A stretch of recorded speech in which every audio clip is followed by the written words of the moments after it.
Hi guys, ngayon po ay magkukwento ako ng mga kaganapan sa Prinsesa ng City Gate. Dahil nga sa pakiusap nitong si Ate Levinyo sa ating bida na si Princess para sa munting regalong ibibigay kay sa Saver ay hindi nga nagustuhan ito ng Kuya Saver nyo. Kaya naman, ang sinabi ni Ate Princess nyo sa tatay dado nito at kay Onse ay nagtaka sila kung bakit gano'n ang kinalabasan ng ginawang video recording sa birthday greeting ni Saver na ginawa nila. Tara sabay-sabay nating saksihan at ang kabang-abang na kwento ng prinsesa ng City Jail na si Princess na mala fairy tale ang buhay, ang takbo ng buhay.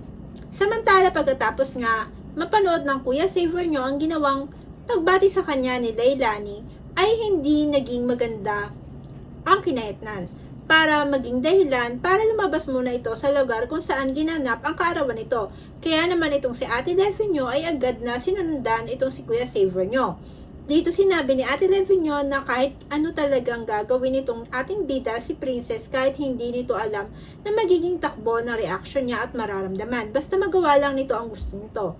Kaya naman itong Kuya Saver nyo ay may pagtatakang tinignan itong si Ate Levinyo at sinabi na kung alam ba nito ang tungkol sa pagbati sa kanya ni Leilani sa kanyang kaarawan? Pero itong Ate Levinyo ay biglang nanahimik at sinabi na wala naman itong nabanggit na kahit ano kay Princess tungkol kay Leilani. Kaya nagtataka rin ito kung paano nalaman ni Princess ng Ate Princess nyo ang tungkol kay Leilani dahil wala naman itong sinabihan na kahit kanino, kahit sino tungkol kay Leilani. Dahil maski ito ay nagulat sa pagbati ni Leilani at hindi nito alam na kinausap pala ng ating bida si Leilani para magbigay ng pagbati sa kanyang kaarawan. Kaya naman itong Ate Levinyo ay biglang sinabi na bakit hindi na lang sila dalawa mag-celebrate sa ibang lugar para naman kahit papaano ay maging masaya pa rin itong araw ng birthday nito. Kaya naman itong Ate Levinyo at Kuya Saver nyo ay pumunta sa ibang panig ng function hall na pag-aari na Ate Divina nyo. Dito nga, pinagpatuloy nila ang kanilang kasiyahan kasama na rin nila ang kanilang mga kaibigan. Kaya naman, nang bumalik na sila ay masaya na muli ang Kuya Saver nyo. May mga ngiti na ito sa kanyang mga mata muli. Dito nga, nakita ng Ate Princess nyo na bumalik na muli sila Saver para ituloy ang celebration ng birthday nito. Pero, nang lalapitan sana ito ng ating bida ay nakita niya si Ate Levinyo na papalapit sa kanya.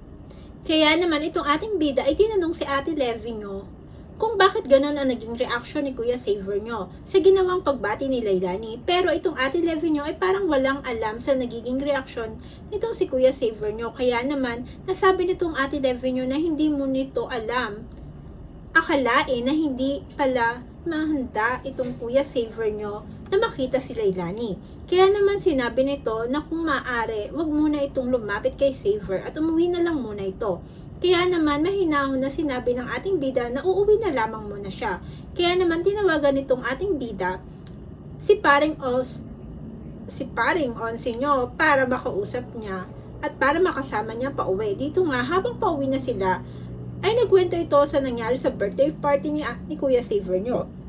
Dito nga, kinaumagahan habang kumakain sila, Ate Princess nyo kasama sila Onse at tatay dado niya ay napag-usapan nila ang naging reaction ni Kuya Saver nyo sa ginawang birthday greetings ni Leilani. Dito nga sinabi ni Paring Onse nyo na hindi naging masaya si Kuya Saver nyo sa ginawang ng ating bida dahil nga inakala nitong si Princess, Ate Princess nyo ang may ideya ng birthday greetings ni Leilani dahil hindi naman sinabi ni Ate Levinyo na may hindi magandang pagkakaunawaan pala sila Saver at Leilani. At hindi sinabi ni Ate Levinyo ang tunay na dahilan kung bakit hindi magkasama sila Saver at Leilani. Kaya nasabi ni Tatay Dado nyo na baka ginusto ni Ate Levinyo ang nangyari na sinang-ayunan naman ni Kuya Onse nyo. Kaya naman maghapong hindi mapalagay itong ating princess nyo na ilang beses niyang tinangkang tawagan itong si Kuya Saver nyo na kahit hindi niya tuluyan itong tawagan ay kinakausap niya ang numero nito sa kanyang telepono na parang sa paraan na ito ay may papaliwanag niya ang kanyang panig na hindi nito alam na hindi pala ito handa makita muli si Leilani. Pero habang kinakausap nito ang pangalan nitong Kuya Saver nyo, ay hindi makatiis itong paring Onsi nyo na kunin ang telepono ni ating princess nyo at tuluyan ng i-dial ang numero ng Kuya Saver nyo. Kaya naman itong ating bida ay biglang nataranta nang nakitang nagring ang telepono ni Kuya Saver nyo. Kaya naman sinabi ng ating paring Onse na ito na ang pagkakataon para may paliwanag niya ang kanyang panig. Kaya naman sinabi ng paring Onse nyo na ito na ang pagkakataon para may paliwanag niya kay Saver ang kanyang sarili. Kaya naman itong Kuya Saver nyo, nang nakitang tumatawag itong ating bida, ay nagatubili itong sagutin ang tawag ng ating bida. Pero dahil gusto rin niyang makausap itong si ate princess nyo, ay sinagot niya ang tawag nito. Dito ay tinanong niya si ate princess nyo kung paano nito nalaman ang tungkol kay Lailani. Dito nga sinabi ng ate princess nyo na nalaman lang niya ang tungkol kay Lailani nang dahil kay ate Levy nyo. Dito ay sinabi din ni ate Levy nyo na nakiusap sa kanya na tulungan ito na pakiusapan si Lailani na magbigay ng birthday greetings dito. Dahil ang sabi sa kanya ni ate Levy nyo ay gusto lang nitong maging masaya siya sa munti nilang sorpresa. Kaya naman itong Kuya Saver nyo ay hindi makapaniwala na kay ate Levy pala nyo ang ideya na pagbibigay ng birthday greetings sa kanya. Kaya naman nang nasabi na ni ate princess nyo ang kanyang gustong sabihin kay Kuya Saver nyo ay may ngitip na sa mga labing nagpaalam siya kay Saver.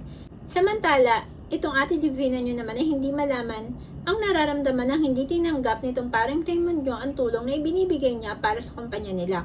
Kaya naman nasabi na lang niya dito kay Lola Sonia nyo na hindi man lang siya nito tinulungan magpaliwanag kay paring Raymond nyo para malaman na ikakabuti ng kumpanya nito ang gagawin niyang pagtulong. Kaya naman itong Lola Sonia nyo ay sinabing gagawa siya ng paraan para mapapayag itong si paring Raymond nyo para maging parte ito ng kumpanya nila. Isang kaabang-abang na naman pong istorya ang ating natapos at susubaybayan muli.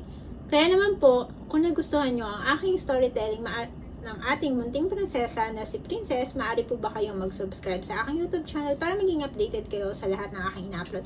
Thank you and God bless and goodbye.